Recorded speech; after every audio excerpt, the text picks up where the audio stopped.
Hi everyone.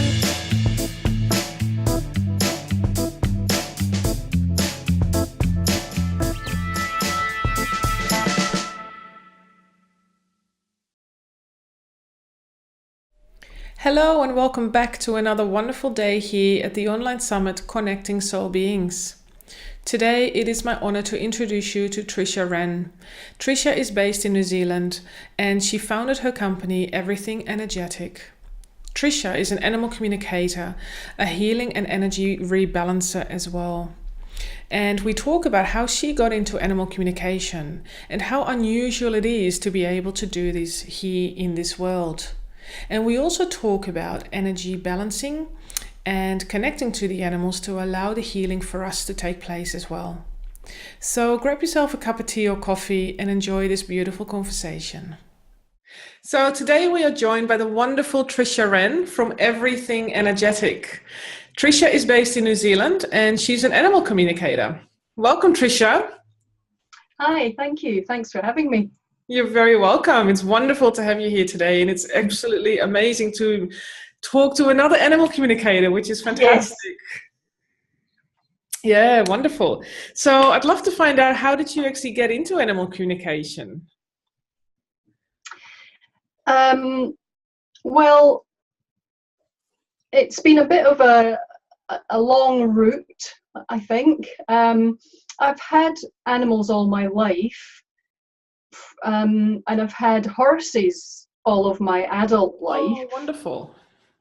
And so from when I had my first horse in my early 20s, I started teaching horse riding of various types and organizing horse events, all sorts of things like that. And I always wanted to be able to have a deeper connection with them. Mm-hmm. And I had particular problems with one of my horses that I just couldn't figure out. And I remember, oh gosh, we're going back probably 30 years now. I can remember getting an animal communicator to talk to her back then. And so on my kind of quest to have a better connection with my horses, I did Reiki 1 and 2, and I tried meditating, but I couldn't do it. Tried all sorts of ways, and it just stuck. I just thought, I can't do that. It doesn't work for me. Yeah. And I went to a couple of animal communication workshops. They kind of really didn't do it for me either.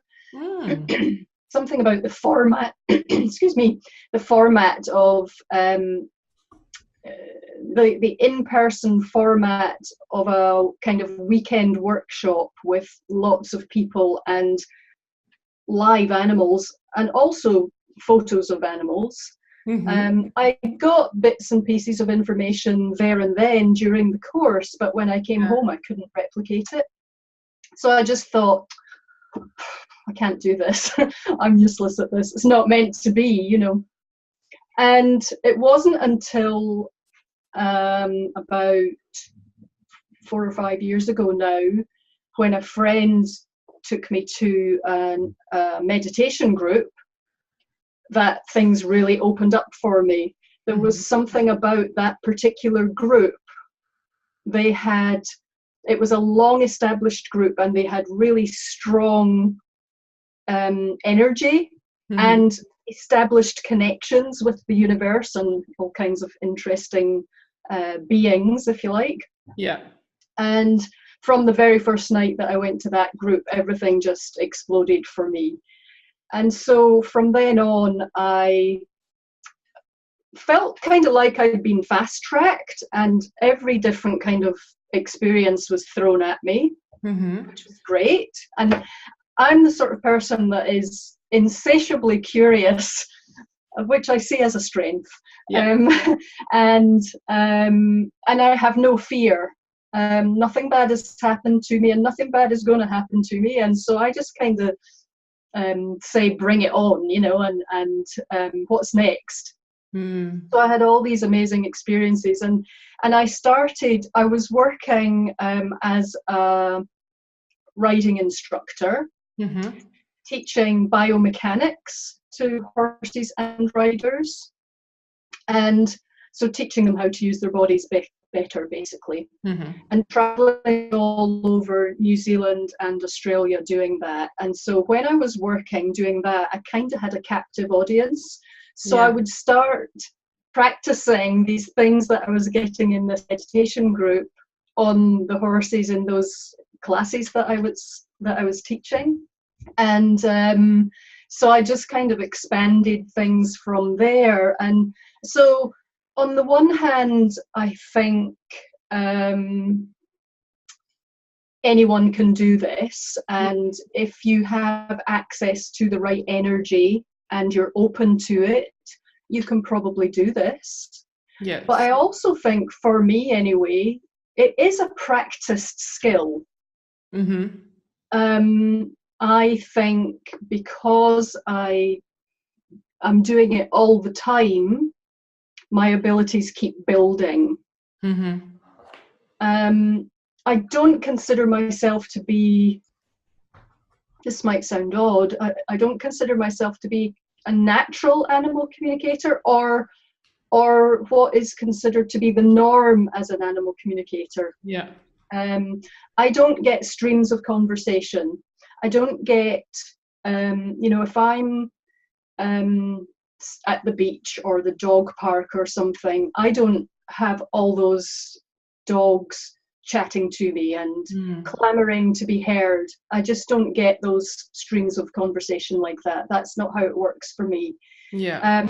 But I think that's possibly reassuring to people to hear as well, that I think people have, maybe I did, or maybe I still do, have a very particular idea about how animal communication works. Yes. Yeah. But it works differently for everyone.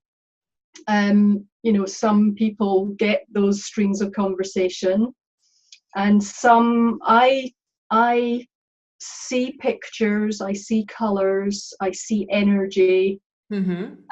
I get snippets of words or phrases, Mm-hmm. and I can ask questions and get the answers to my questions. So I've kind of developed a protocol that I go through when I'm doing a session with an animal, Yeah. to get a full picture of what's going on. But Yeah. it's not like I'm having a conversation with them. Okay, yeah. And I agree, there is definitely different ways to connect with them, and we all develop the way it is interpreted for us, Yeah, and how we connect, because we are all individuals. yeah, So, and we all receive things in a different way, and we learn things in a different way, and the same goes for animal exactly. communication. Yeah. Yeah. Yeah, and Yeah, that's and the what you beauty said of it there too. about interpreting it, yeah, I think that's it exactly. That, and that's partly why I said it's a practiced skill, because you have to practice in order to figure out how to interpret the way that you personally get that information. What Exactly. does it mean when I see this, or I hear that, or I feel such and such? And Yes. it's only by doing lots of sessions that you start to figure out, oh yeah, that means this, and you can have some confidence that about what it is that you're experiencing. Absolutely. Yeah. And it's I love when you said, oh, I'm not one of those people that always had that, or that, always has those string of conversations happening. I love that you raised that, because a lot of people are of that understanding that that is what Yeah, we can do. yeah, And, so it is a skill that you tap into. It is a skill that you learn.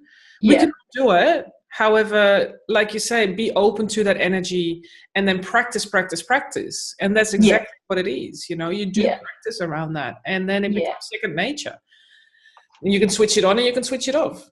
yeah, So, and that's really wonderful, because I do know, having spoken to many people around this, that they are of that understanding. Oh, that's a gift.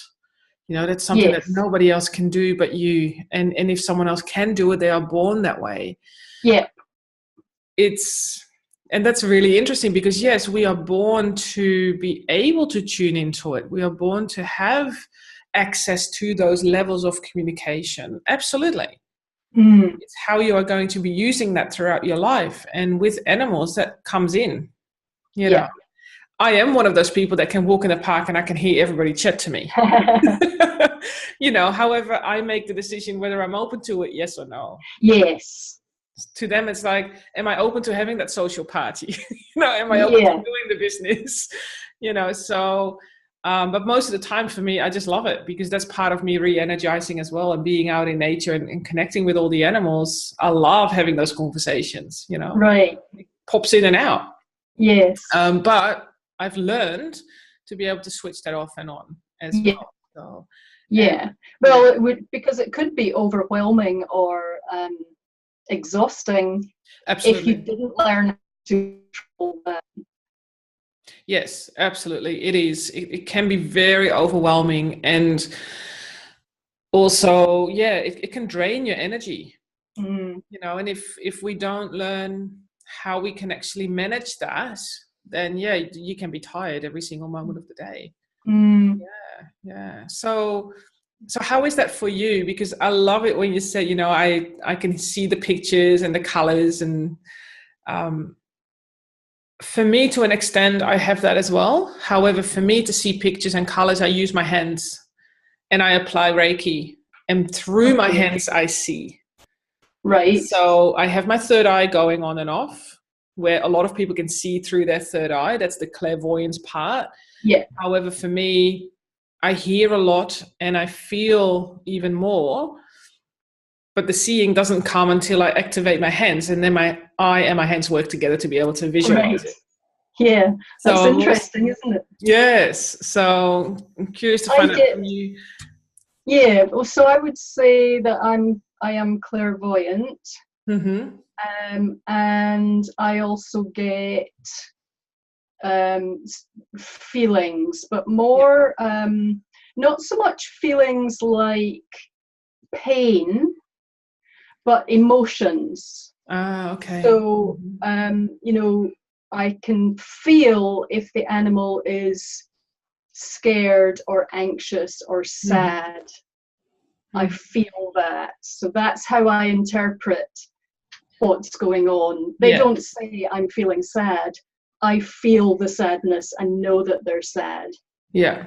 And the other thing that I've found interesting, the way it works for me, is if I learn something in person, then I can do it so I do all my sessions remotely and I do them in a meditative state. Mm-hmm. Sit in Mm-hmm. my meditation chair, close my eyes, and I connect, and Yeah. that's how I do it. So if I've learned something in person, I can then do it in my sessions. So for instance, when I was working with horses, I learned some different modalities of equine body work. Mm-hmm. Well, I can now do them in my meditation. It's as if I can see myself doing a little tweak here or doing this bit of body work there. Yes. Same with I've done pendulum courses for rebalancing energy. Well, now I can do that in my head. Yes. Yes. And the same with the Reiki too. Having done Reiki 1 and 2 all those years ago, I feel like I can do that in my sessions as well. So all of my sessions, because I work with a lot of horses too, my sessions tend to include some sort of healing or body work or rebalancing. Beautiful. Yeah, and that's very, very similar what we do in that respect as well. Because you do work with that energy from a remote place, and the tuning in is really, for me, stand out. It's really bringing myself to that frequency, and it's almost like tuning into that radio station where you match that frequency to start hearing very clearly what's being sent to us in terms of the messages, and then somehow that's translated and very quickly that comes out of my mouth. Yes. Without filter. Yes. Just whoop. And that's the fun part, I think, as well. I'm quite similar in that with the Reiki, you learn it physically and you apply it. And I've done it with people and with animals, and you do it physically there as well. But when I do it remotely, I usually ask the animal to lay down in my hand.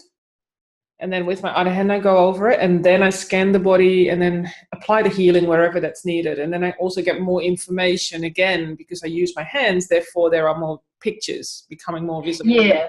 And I can see certain things where aches and pains might be. I can feel the level of aches and pains. Yeah. I can sense the emotions as well. Yeah. And it comes through in color for me too. So the more intense the pain is, the blacker the color becomes. Yes. Which is fascinating. And that's how I can identify, okay, it's just a discomfort, or actually that is a lot of pain, Yeah. Yeah. Oh, wonderful. Yeah, I scan with my eyes. With my third eye, I guess you would say. It's almost like when you're photocopying something and you see the light scanning the piece of paper from left to right. Okay. That's kind of what my scan is like. It's as if I'm seeing the animal standing in front of me sideways on, and I scan them from nose to tail and then the other side, and I get stopped where there's an issue, and then I can investigate that more, or ask questions, or do whatever's necessary there. Exactly. Yeah. And sometimes it can be resolved in that session.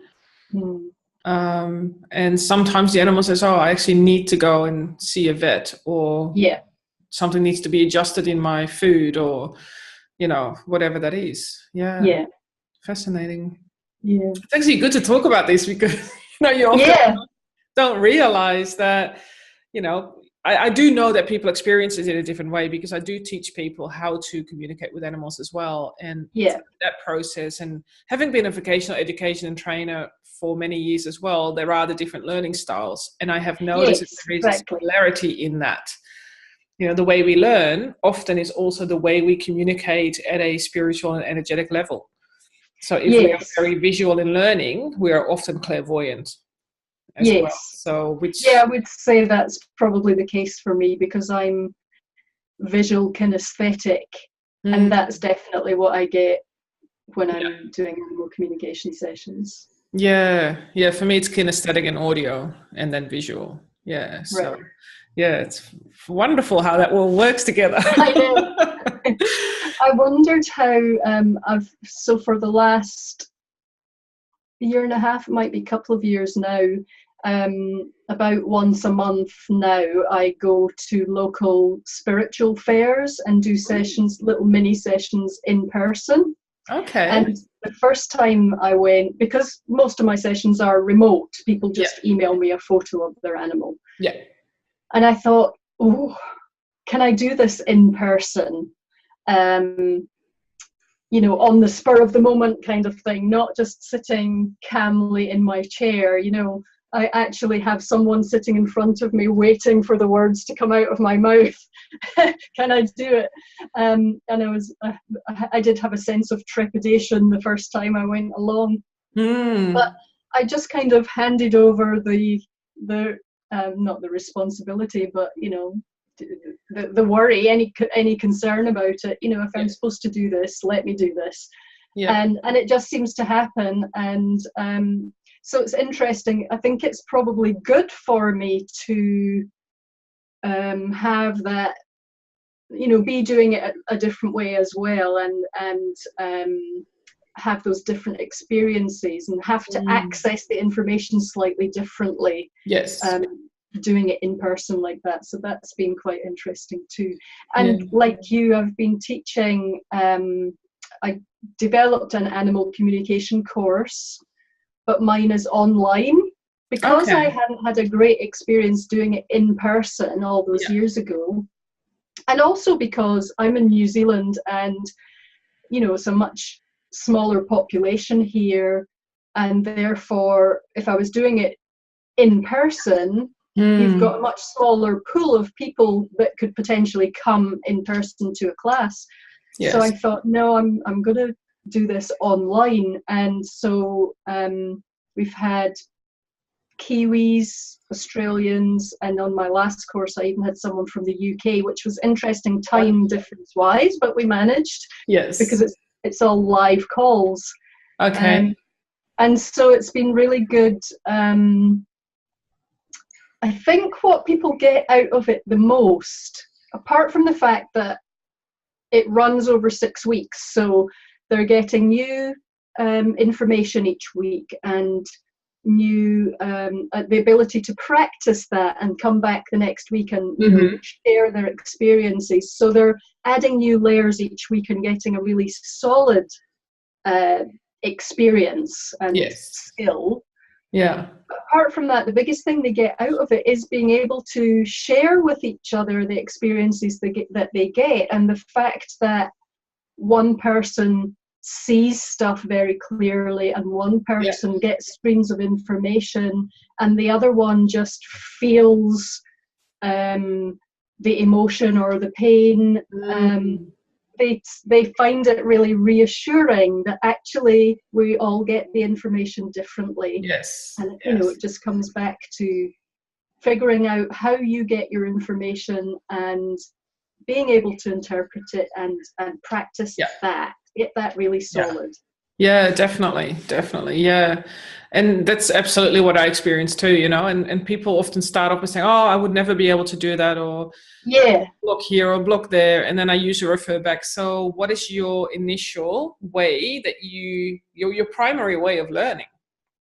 How do you retain information initially? What is the best method for you? And then you go back to that, and that really, it makes it more feasible at some level. And it helps them to get their ego on the path as well, because the spiritual side of us really loves doing this sort of work and really wants it, but then you also have to deal with your ego at the same time going, that's bullshit. I think I just made that up. I couldn't possibly, that couldn't have happened. I must have made it up.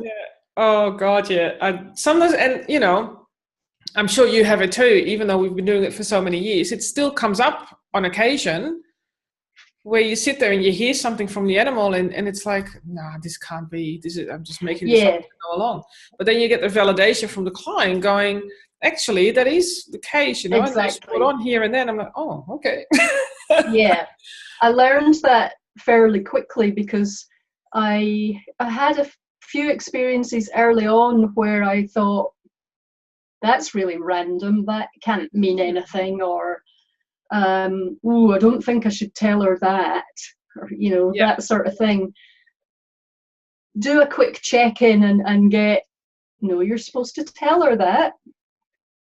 Pass on the information and as you say, get that validation or the story behind whatever it was, and just go, oh, okay. I had one horse that when I was looking at him, he wouldn't let me see the right side of his face. Okay. And I thought, that's kind of odd. I could see the left-hand side no problem at all, but not the right-hand side. It was like he was turned away from me. And I thought, that's really odd, but everything else seemed fine.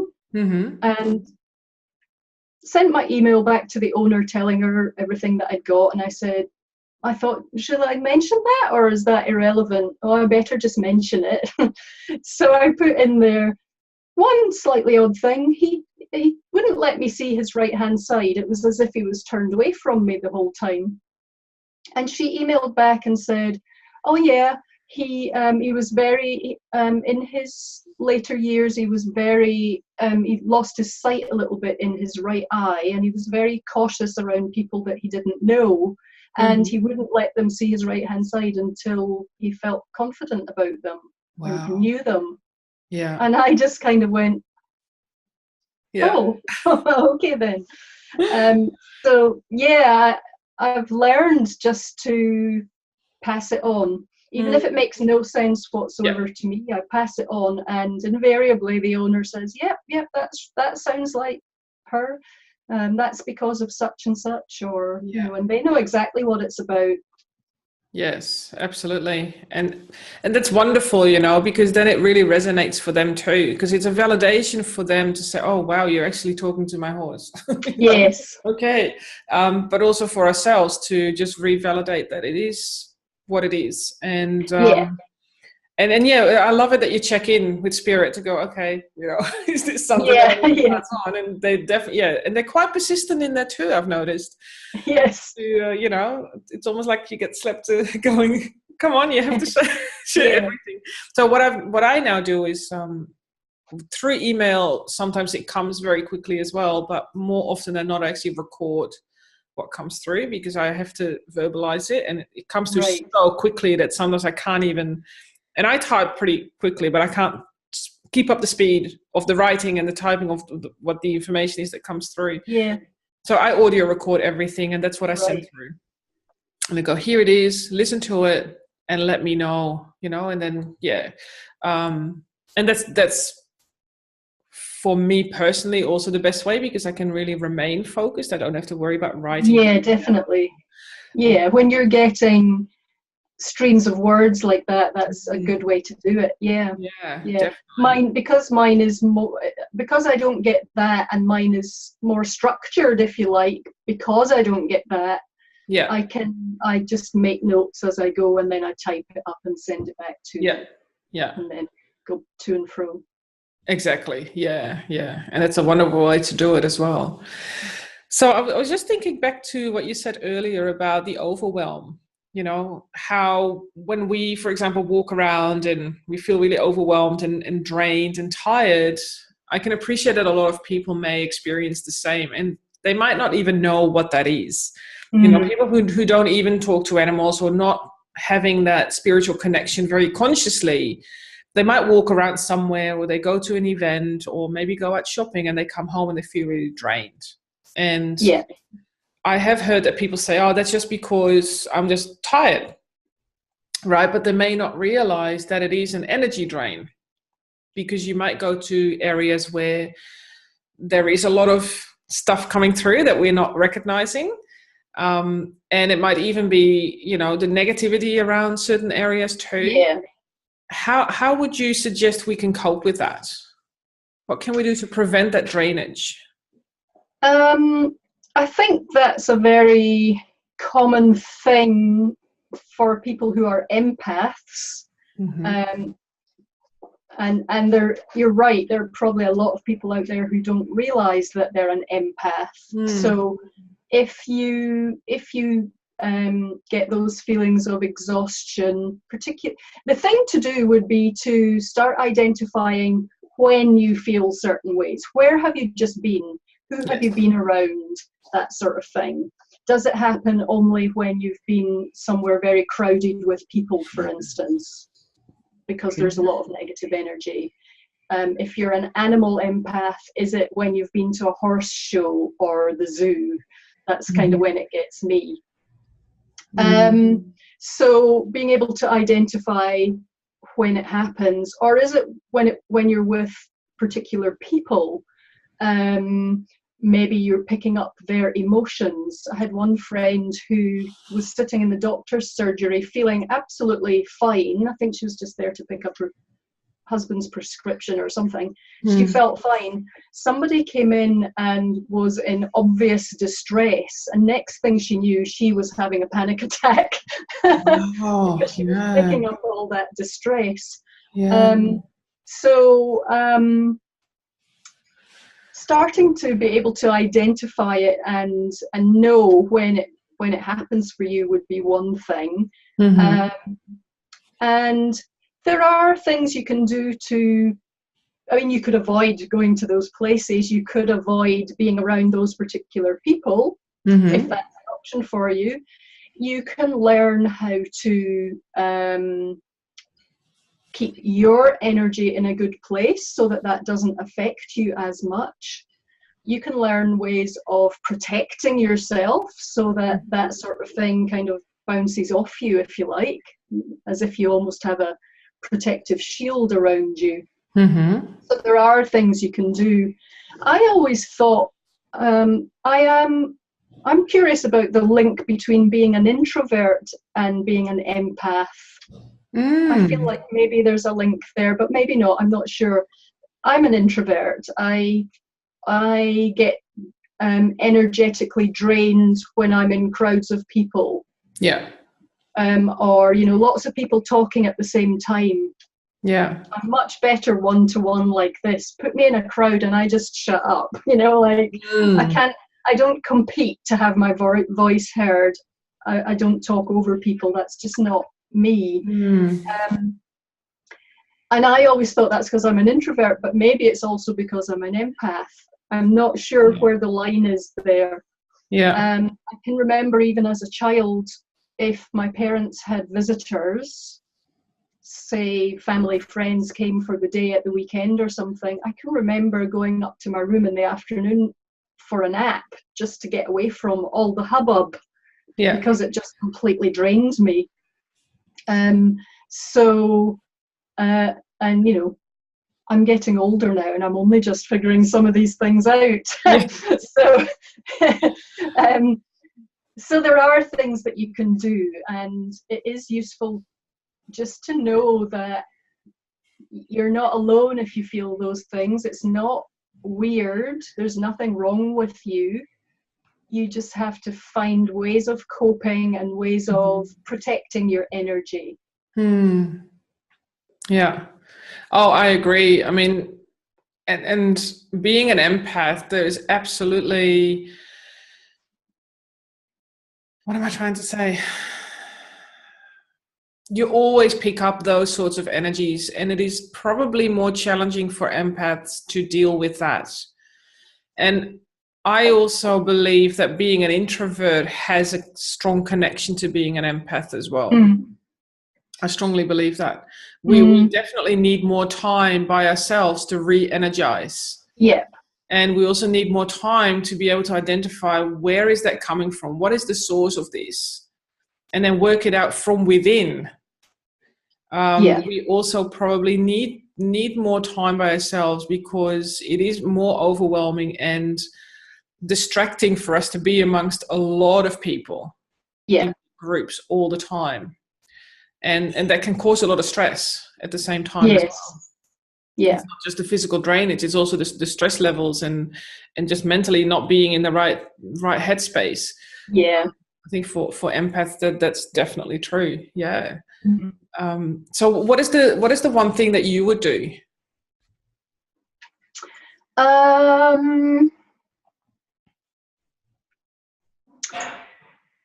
Well, there's what I would do and there's what I would recommend other people do. Because I'm not the normal person, if that makes sense. I don't mean that to sound anything more than just what it is. I pretty much just ask my body to rebalance itself and clear that energy, and it happens. Wonderful. I can do that really quickly. So for other people, especially if you're just starting to figure these things out, one easy thing that people can do is a shower cleanse. So everyone has a shower, right? Well, the vast majority of people. You would hope so. you would hope. So when you're in the shower, just visualize that water coming down over you as cleansing energy, and see all the negative energy being washed away down the plug hole. That's a beautiful way. And you can just cleanse yourself that way. And you can even visualize a bubble of protective light surrounding you. You could even, if you knew you were going somewhere busy and that it would be a challenge to you, before you go there, you could visualize putting a big protective bubble around yourself, and every now and then just check in and see that bubble around you. So, you know, little things like that can really help. The first time I got some of my students to practice that shower cleanse, 2 of them reported back the following week that they actually saw blobs of blackness going down the plug hole.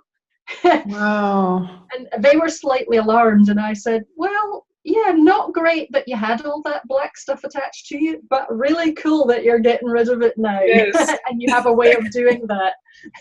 So, Yes. Oh, wow. That's amazing.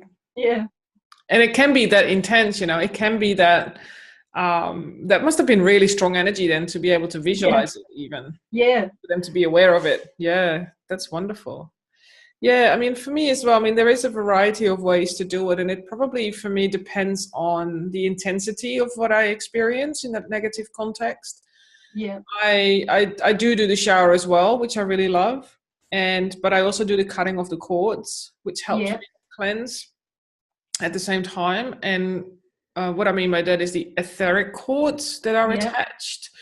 And this is also for the audience that may not be aware of the cords, is that wherever we go, however we interact, we will have etheric cords, energy cords attached to that person or that situation or that event. And what I always believe is that very, very regularly, we will need to cut those cords, because I believe that it helps us to remain in our own power, and it keeps the energy that we have for ourselves to ourselves. Because as an energy healer and a spiritual connector, I do not want my personal energy to be sent into the world, because that may drain me. And that might sound very selfish, but that's my self-care as well. yeah, When I work with energy, I work with universal energy, and I'm the conduit, which is then sent out. But when I do work like that, and being, an empath at that stage too, we absorb the other energies, and that's what we need to let go. So yeah, cutting those cords is vital to let go of that, and doing it in that most loving way, to allow the negative energies to be cut away from you. That to me is quite a powerful activity as well. And then I yeah, also do the light and the bubble around me, that allows me to still move freely but be protected. Don't really need protection, but that's probably the better word, from anything that can drain. yeah, And some yeah, people don't realize that they can drain you as well, because sometimes I stand in yeah, front of someone and I look at them, and then I sort of feel into what is going on. I'm like, whoa, you're completely draining me right now. I don't say it at that point, but then for me, it's like, okay, the cord is cut in that moment. I yeah. call them energy vampires. Yes. And It's people don't interesting. realize. You're giving me good ideas while you're talking. I think sometimes I do things automatically without knowing that's what I'm doing.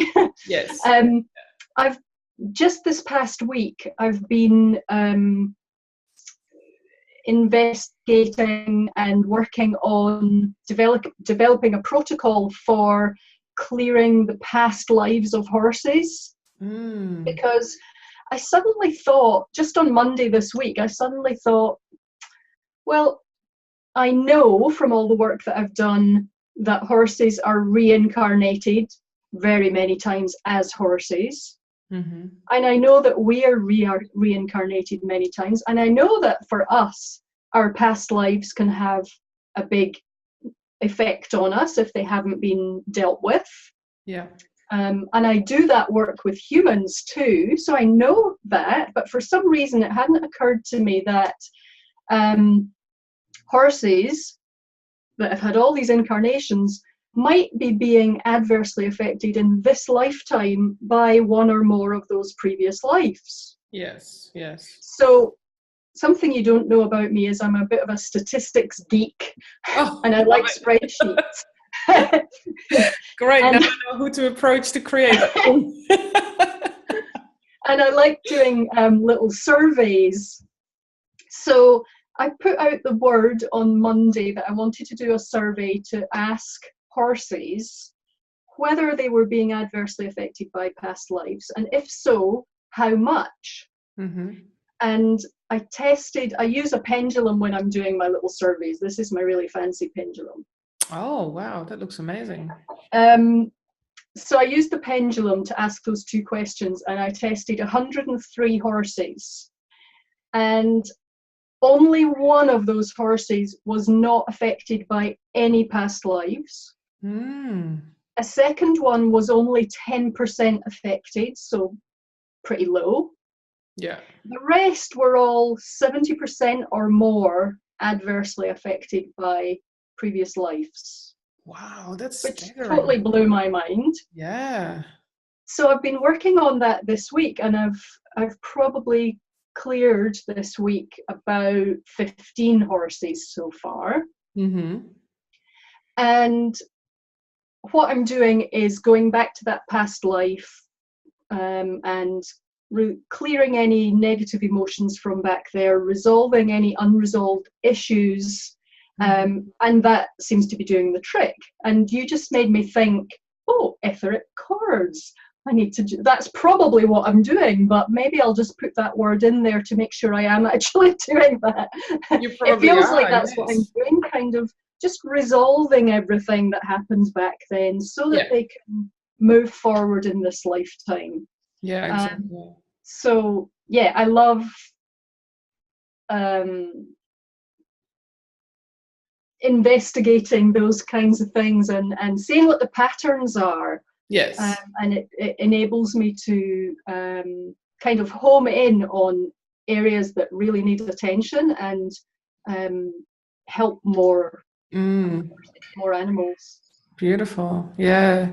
Yeah. And etheric chords, I mean, you cut them in all time directions. Mm. So utilizing them for past life experiences could be very beneficial. Mm. Absolutely. Yeah. It's fascinating, isn't it? Yeah, it is. No, I love it. Wow. I can continue talking to you for hours. I know. This is why I love my job. It's the coolest job in the world. It is, isn't it? Yeah. Oh my goodness. Yeah. Every single day. It's just, yeah. For me, it's, it's such an honor to be able to do this work and to serve in that capacity. It's, you just want to do this 24/7, but we Yeah. do need to sleep. So it's not necessarily 24/7, but no, wonderful. Thank you, Trisha. That was amazing. Oh, thank you. I'm sure that the audience has a lot out of this.